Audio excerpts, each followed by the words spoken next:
Hello everyone, welcome to the Biodecoder channel, and in this video we're gonna learn about photosynthesis. Photosynthesis is a process by which electromagnetic rays coming from the sun are converted by plants into chemical energy. So the radiation light which is coming from the sun is converted into chemical energy that is in the form of NADPH and ATP. So the radiations coming from the sun are converted into chemical energy by the plants. So this all is happening inside the plant cell. So this is a basic definition of photosynthesis or light reaction. This energy, chemical energy, is eventually used to run the dark reaction. And this dark reaction results in the production of glucose. The process of photosynthesis occurs inside a semi-autonomous organelle which is called chloroplast. And why it is called semi-autonomous? Because it is formed through a process which is called endosymbiosis.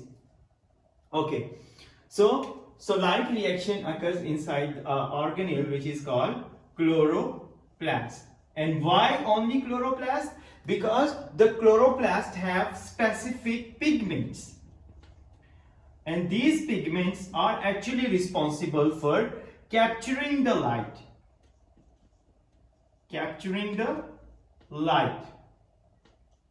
So they capture the light from the sun. And what kind of pigments are these? They are like chlorophylls, and then the second ones are accessory pigments or carotenoids. The main function of chlorophyll is to capture the light. There are two types of chlorophylls. Chlorophyll A, which is actually most important pigment of the photosynthesis because it captures the light and it acts as a reaction center.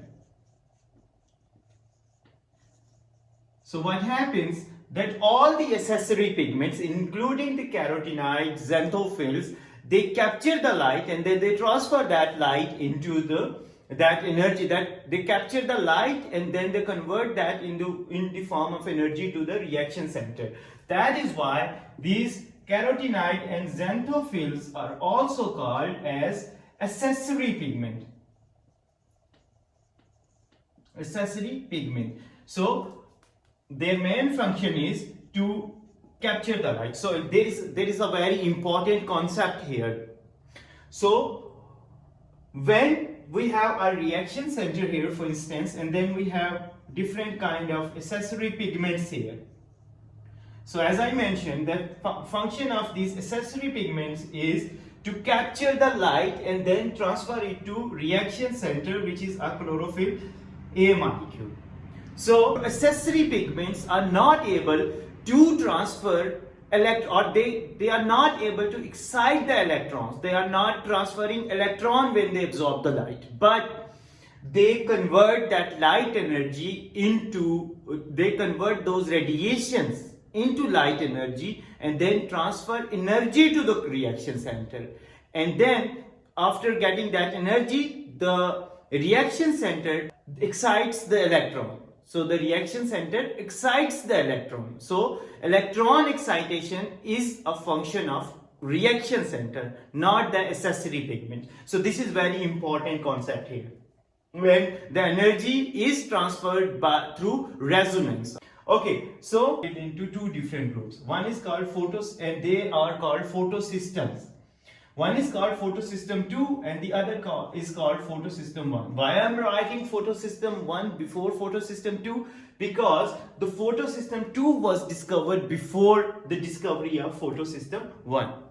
And they are different from one another because the photosystem 1 can absorb 680 nanometer of wavelength and photosystem 1 can absorb P7, it's also called P700 because it has ability to absorb light of P700 nanometer.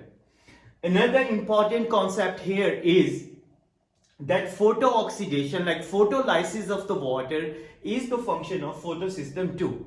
Okay, so only the photolysis, the question is why photolysis of the water occur in only P680. The question is there only chlorophyll molecule which has ability to absorb 680 nanometer of wavelength has capability to photolyze the water.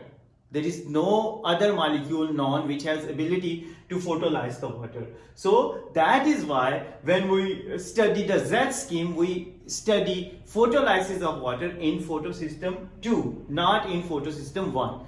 So this is the answer, and it's a very important concept regarding the photooxidation or photolysis of water. These accessory pigments, they absorb the light, they transfer to reaction center 1, and then that reaction center excites the electron, and then that electron travels through different electron carriers, and finally it reaches to photosystem 1, and then photosystem 1 again absorbs the light, and then that electron get excited again, and it is then shifted to ferredoxin, and then ultimately we get NADPH and ATP. And these energy molecules, these are actually energy molecules, and these energy molecules are then used to power dark cycle, and that dark cycle involve CO2 fixation.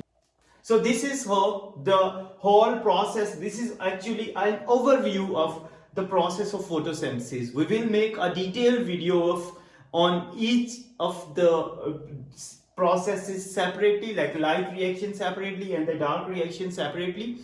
Again, there is another minor thing which I want to tell, that this light reaction occurs in thylakoid membrane of chloroplast. Okay, so if you feel this video is informative and you learned something, please do subscribe the Biodecoder channel for more informative videos. Keep watching. Thank you so much.